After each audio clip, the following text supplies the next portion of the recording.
Nasib Richard Eliezer sebagai anggota Polri pasca vonis 1,5 tahun penjara segera ditentukan dalam sidang etik. Di vonis ringan, apakah Eliezer bisa kembali berseragam polisi? Kita bahas saudara malam hari ini bersama dengan Ketua Harian Kompolnas Beni Mamoto dan juga pengamat kepolisian Bambang Rukminto. Pak Beni, Pak Bambang, selamat malam, sehat selalu Bapak-bapak. Malam, Mbak Nilo. Ya, saya ingin ke Pak Beni dulu. Pak Beni, dengan vonis 1,5 tahun untuk Richard Eliezer, apakah kemudian secara aturan ia bisa kembali menjadi anggota Polri?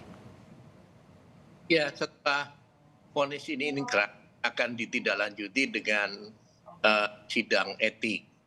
Dan saat ini sedang dipersiapkan dan nantinya Polres juga akan hadir mengikuti persidangan tersebut. Dalam persidangan tersebut itulah nanti akan dipertimbangkan beberapa hal ya. Dia tentunya bagaimana kontribusi Eliezer ketika mengungkap kasus Duren 3. Kita semua mengikuti berita ketika itu dia minta menghadap Kapolri, kemudian menjelaskan apa yang terjadi, dan sejak saat itulah kemudian kasus Duren 3 terungkap. Ya. Yang bersangkutan cukup signifikan dalam hal ini dan ada keberanian dia untuk mengungkap fakta yang sebenarnya. Ini tentunya akan menjadi bahan pertimbangan. Di samping itu fakta-fakta yang terungkap di pengadilan itu juga nantinya tentunya dalam sidang etik juga akan menjadi pertimbangan. Hal-hal yang nantinya akan tidak hanya meringankan yang bersangkutan, tetapi komitmen yang bersangkutan untuk membantu dalam penegakan hukum ini sudah terbukti. Oke, jadi itu adalah hal-hal nanti yang akan mungkin bisa meringankan dan bisa membawa Eliezer kembali berseragam polisi, begitu Pak Beni? Keputusan nanti tentunya tidak elok kalau saya mendapat ataupun saya. Tapi pernahkah ada kasus seperti ini Pak Beni? Saya belum mengecek ya, cek apakah pernah ada kasus. Oke, saya ingin ke Pak Bambang dulu. Pak Bambang, kita lihat ada peraturan atau Perkap nomor 14 tahun 2011 pasal 22 di mana di bawah 4 tahun itu masih bisa. Tapi kalau kita lihat lagi ada peraturan pemerintah nomor 1 tahun 2003 bahwa pemberhentian dengan tidak hormat dengan pidana penjara tanpa batasan waktu. Nah, kira-kira kalau Anda melihat yang mana yang kemudian digunakan dalam kasus Eliezer ini? Ya, Perkap 14 tahun 2011 kan sudah direvisi menjadi peraturan kepolisian Republik Indonesia tahun nomor 7 tahun 2022. Memang syarat untuk dihukum bisa di PTDH itu adalah ancaman vonis 5 tahun malah, ancaman vonis ya. Artinya kan ada terkait dengan kasus Eliezer ini yang diancam hukuman mati, ini tentunya jelas berbeda, jauh dari bahwa Eliezer ini mendapatkan keringanan hukuman menjadi 1,5 tahun, 1,5 tahun karena sebagai justice kolaborator. Ini persoalan lain dan dia seharusnya sudah cukup bersyukur. Tetapi kan peraturan adalah peraturan kepolisian adalah peraturan kepolisian, dan kemudian peraturan kepolisian ini pun juga harus merujuk peraturan pemerintah 1 tahun 2003 itu yang mensyaratkan hanya dipidana itu harus sudah layak untuk di PTDH. Karena kalau ukurannya hanya vonis bisa 1,5 tahun, bisa 1 tahun. Nanti seorang anggota polisi yang mungkin melakukan tindak pidana, mungkin mencuri sepeda motor temennya gitu ya, tapi tidak dipidana hanya sekitar 1 tahun misalnya. Ini bisa lolos juga. Artinya kan ini terkait dengan etik, sidang etik ini kan terkait dengan etika profesi kepolisian.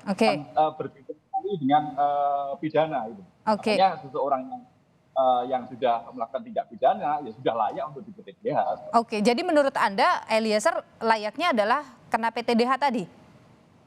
Iya, harus PTDH. Hukuman 1,5 tahun ini kan tidak menghapuskan fakta-fakta bahwa dia yang melakukan penembakan yang mengakibatkan rekannya sendiri itu meninggal dunia, seperti itu. Tapi kalau tadi Pak Beni mengatakan, Pak Bambang, bahwa mungkin ada pertimbangan-pertimbangan soal bagaimana kontribusinya di Polri dan kemudian kontribusinya dalam mengungkap kasus pembunuhan Yosua ini. Bagaimana Anda melihat itu? Kalau itu dipertimbangkan dan itu menjadi keringanan yang membawa Eliezer kembali berseragam Polri?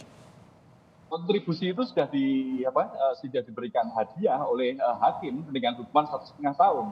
Bandingkan dengan Ricky Rizal misalnya, dia sudah dihukum 13 tahun ya.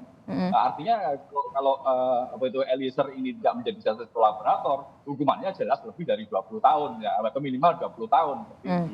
Sekarang dia sudah mendapatkan diskon dari pengadilan umum. Seharusnya dia sudah diterima, tetapi terkait dengan etik profesi ini harus tegak lurus. Polisi ini adalah penegak hukum, penegak aturan. Kalau kemudian aturan ini dilanggar sendiri oleh kepolisian, artinya polisi bersikap permisif terkait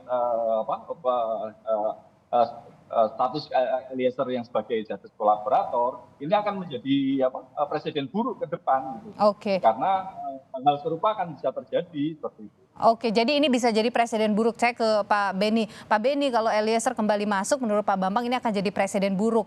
Lebih baik dia ya udah diberhentikan dengan tidak hormat saja. Saya ingin tahu kalau dari Pak Beni, sebenarnya kriteria seseorang atau anggota Polri itu bisa diberhentikan dengan tidak hormat itu seperti apa sih?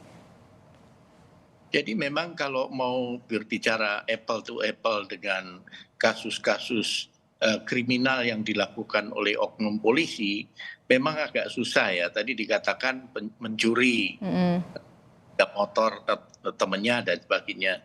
Sementara ini ada satu kasus besar yang tanpa kontribusi dari Eliezer mungkin akan menjadi lain. Karena kasus ini memang sudah dikonstruksikan sejak awal untuk bagaimana bisa menutupi apa yang sesungguhnya terjadi atau apa yang sesungguhnya direncanakan oleh Sambo. Nah, kontribusi besar inilah tentunya akan menjadi bahan pertimbangan dari KKIP nanti.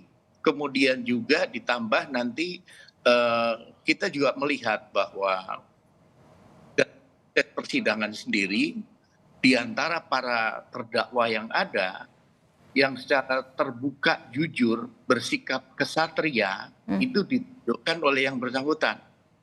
Sementara lain kan masih ngeles, masih bohong dan sebagainya. Nah, ini cara masalah etik poin positif gitu.